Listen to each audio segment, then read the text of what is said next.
Assalamualaikum warahmatullahi wabarakatuh.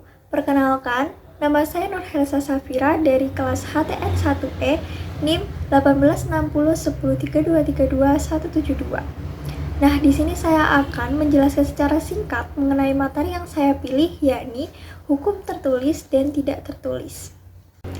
Nah, pertama-tama saya akan menjelaskan pengertian dari hukum tertulis dan tidak tertulis.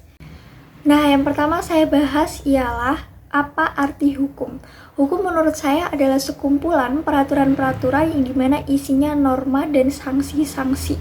Di dalam hukum itu sendiri ada terkaitnya dengan undang-undang, ada hubungannya dengan masyarakat, dan tentunya ada keputusan-keputusan yang dibuat oleh penegak hukum. Hukum itu sifatnya adalah memaksa, mau tidak mau masyarakat harus mentaati dan mematuhi peraturan yang ada, sehingga masyarakat tidak boleh semena-mena dan tujuannya untuk menciptakan lingkungan yang terjaga dan aman.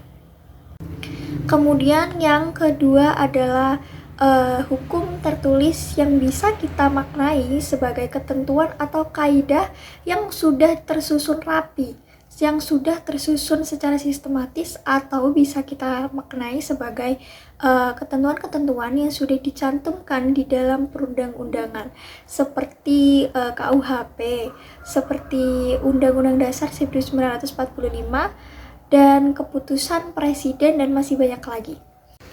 Kemudian yang ketiga adalah hukum tidak tertulis yang bisa kita maknai sebagai ketentuan-ketentuan atau norma yang tidak dicantumkan di dalam perundang-undangan atau konstitusi, seperti hukum adat dan hukum agama.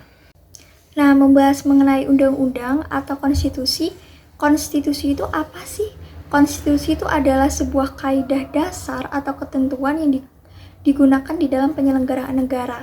Ada dua macam, yakni yang pertama konstitusi tertulis yang dijabarkan di penyelenggaraan negara, dan yang kedua ada konstitusi tidak tertulis atau bisa disebut dengan konvensi yang isinya adat dan tradisi masyarakat. Konstitusi ini sifatnya fleksibel dan kaku sehingga sulit untuk dirubah. Nah, itu adalah penjelasan singkat mengenai materi hukum tertulis dan tidak tertulis menurut saya. Sekian, kurang lebihnya mohon maaf. Wassalamualaikum warahmatullahi wabarakatuh.